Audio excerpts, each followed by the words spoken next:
wabarakatuh. Perkenalkan, nama saya Sutisna Wahdiat sebagai mahasiswa PPG dalam jabatan di Universitas Negeri Malang tahun 2023. Saya akan mempraktikkan PPL yang ketiga dengan model pembelajaran Discovery Learning. Selamat menyaksikan.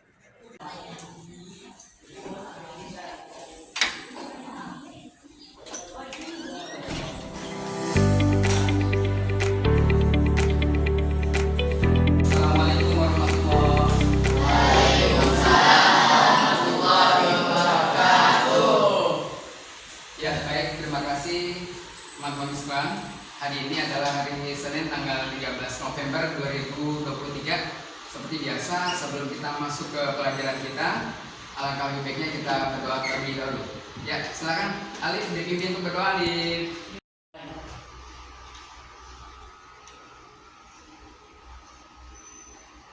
Berdoa selesai memberi salam. Assalamualaikum warahmatullahi wabarakatuh. 1, 2, 3. Ya, baik, kita sudah berdoa. Sekarang di absen dulu ya, biar lebih enak kita belajar dan diketahui siapa saja yang hari ini tidak masuk. Ya, baik. Jumlah kelas 7 ini ada 20 orang. Yang tidak masuk itu 1 orang. Wisnu ya? Iya. Ya, baik, Wisnu tidak masuk. Iya, baik teman-teman semua. Sebelum kita masuk, yuk kita buat semangat terlebih dahulu. Kita sama-sama membawakan lagu Mas Darul Fikri. 1, 2, 3, 4. Darul Fikri sekolah kami, tempat mencari ilmu dan amal. Darul Fikri baru berjanji apa yang nyata. Semoga Allah akan meridhoi semua. Sopan santun dan mandiri, apresiatif, rajin dan takwa. Itulah kami, Darul Fikri, mencetak generasi Islami. Ya, sebelum kita masuk ke pokok bahasan materi baru, siapa yang tahu? Materi kita yang kemarin ada yang tahu? Ya, iya, baik sekali. Tepuk tangan untuk Laila. Ternyata Laila masih ingat ya. Dengan alat tukar beli yaitu dengan uang. Uang memiliki nominal. Uang memiliki besaran harga. Itu yang namanya nominal.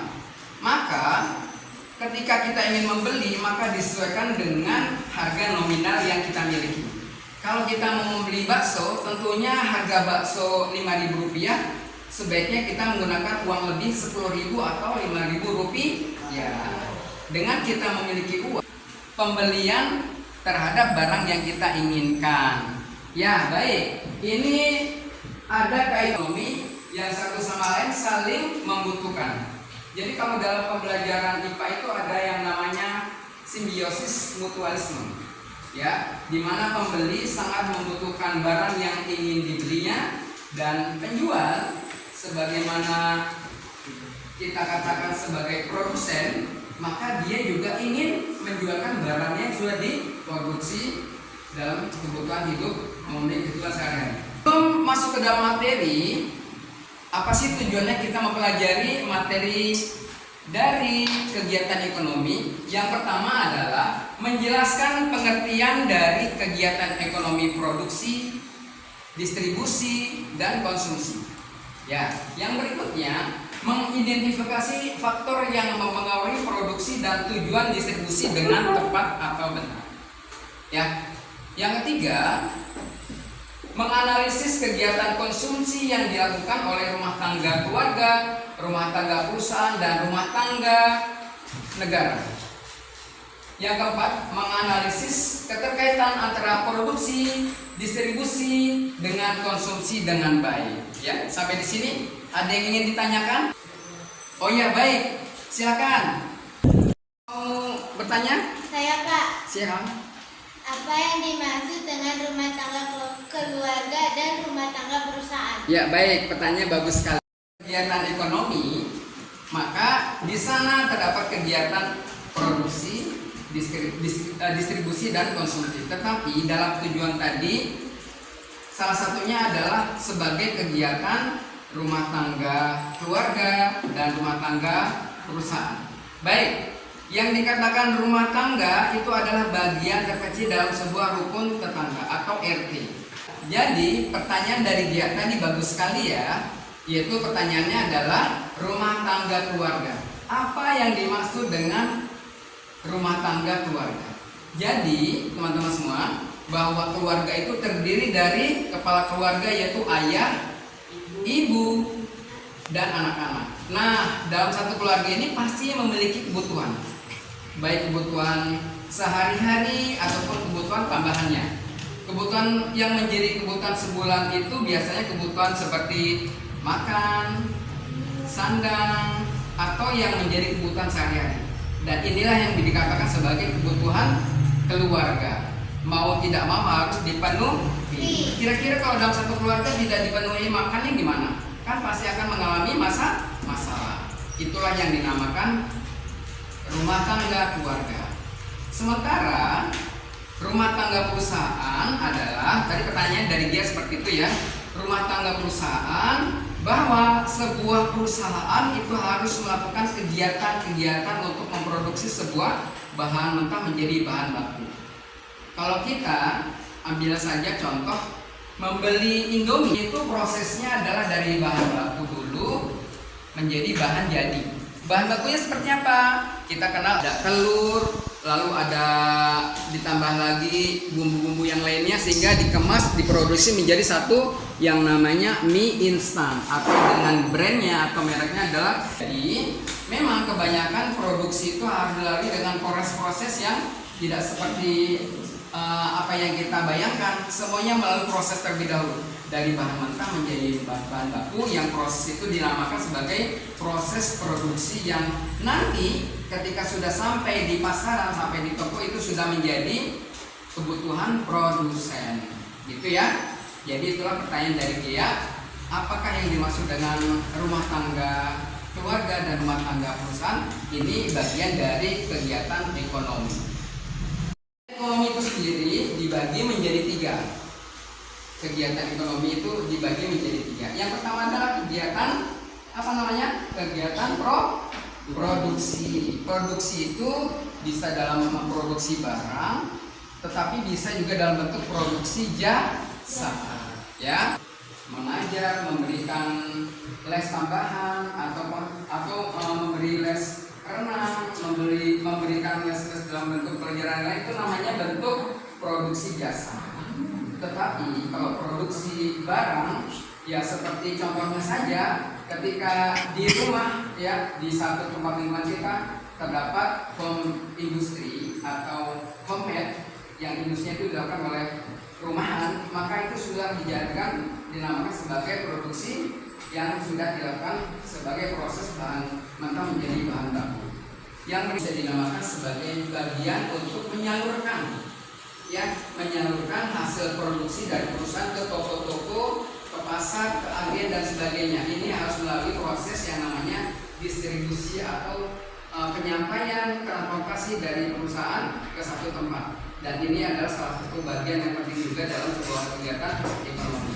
Ya, yang ketiga adalah konsumsi atau disebut juga orangnya adalah konsumen. Ya, kita semua adalah konsumen. Orang-orang yang siap untuk membelikan barang-barang hasil produksi. Ya, baik, untuk lebih jelasnya silakan sama-sama kita saksikan video pembelajaran berikut. Selamat datang di channel Belajar Bahasa. Sekarang kita akan membahas materi tentang kegiatan ekonomi.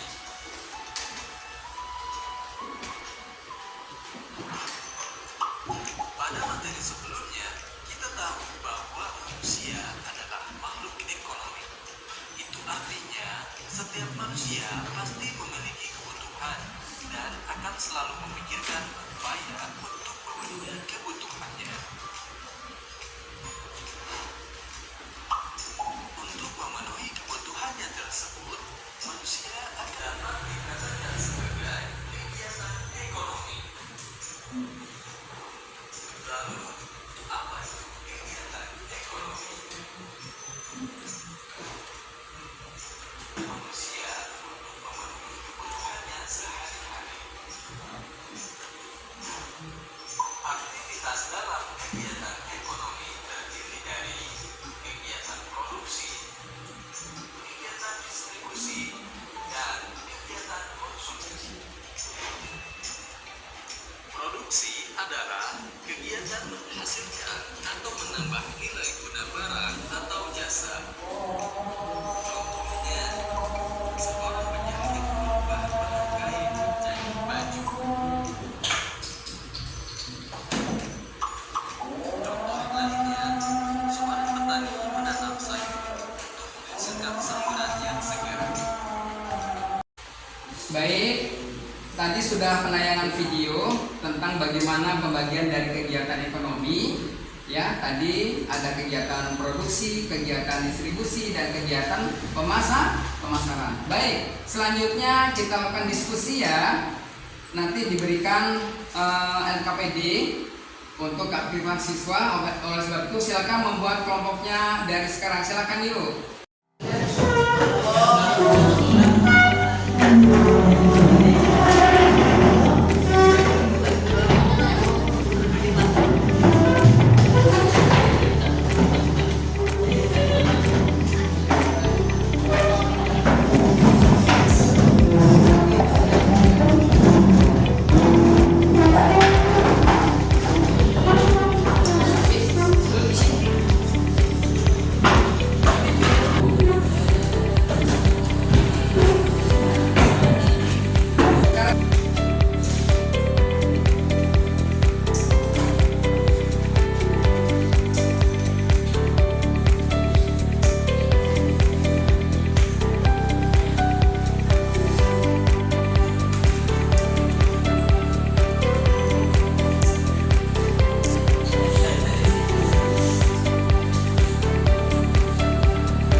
Ya baik, setelah ini kita akan presentasi hasil diskusi setiap kelompoknya. Tetapi sebelum kalian mendiskusikan atau mempresentasikan, penilaiannya adalah pertama adalah kekompakan kalian.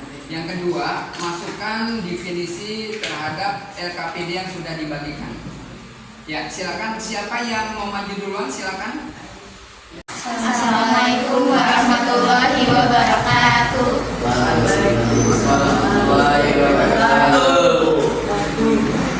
kami dari kelompok 1, nama saya Syifa, nama saya Safira, nama saya Nabila, nama saya Ayu.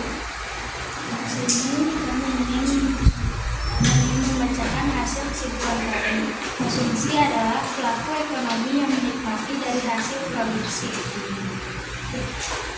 Demikian dari kami. Wassalamualaikum warahmatullahi wabarakatuh. Waalaikumsalam.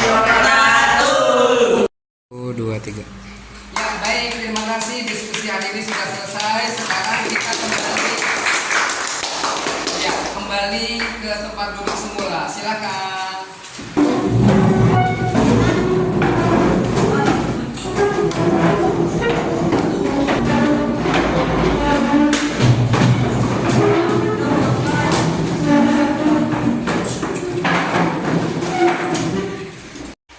Dari hasil pembelajaran kita hari ini dengan tema kegiatan ekonomi, maka yang bisa ditarik kesimpulan bahwa dalam kegiatan ekonomi, maka di sana terdapat proses produksi. Dari proses produksi maka akan dikirim melalui penyaluran, yaitu dengan sistem distribusi. Dari distribusi dikirim ke toko-toko, ke agen, ke pasar, dan tempat-tempat perdagangan yang lainnya, maka sampailah kepada konsumsi. Maka kita sebagai penikmat ini dikatakan sebagai konsumen. Maka kegiatan ekonomi ada 3: produksi, distribusi, dan konsumsi. Ya, dari materi hari ini ada yang ingin ditanyakan? Tidak. Jadi dalam proses ekonomi, apakah jasa juga termasuk produksi? Ya, terima kasih pertanyaan dari Raffi. Baik Raffi, pertanyaan dari Raffi adalah apakah jasa juga termasuk sebagai proses produksi? Jawabannya adalah di mana produksi mengolah dari bahan baku menjadi bahan jadi, yang menjadi kategori bahan jadi itu bisa dalam bentuk barang maupun jasa.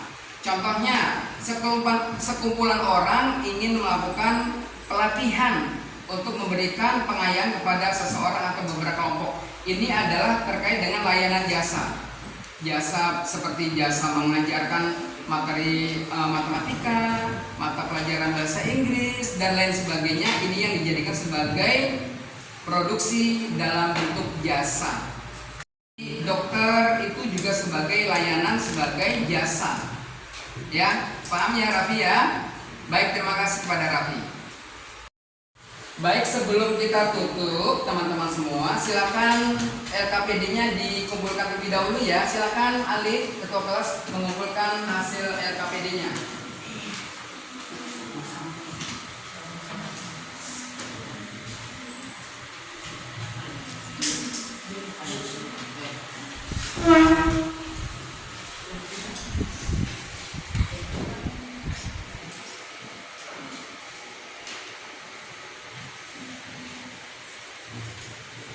Ya baik, terima kasih. Berarti untuk selanjutnya kita masih dalam kegiatan ekonomi ya. Baik, untuk itu kita tutup pertemuan hari ini dengan sama-sama membaca doa dipimpin oleh Alif. Berdoa mulai. Berdoa selesai, memberi salam. Assalamualaikum warahmatullahi wabarakatuh. Salam warahmatullahi wabarakatuh. Ya, teman-teman semua, tolong jaga kesehatan ya. Kondisi udara kita sedang tidak memungkinkan, jadi makan makanan yang sehat dan yang bergizi. Terima kasih.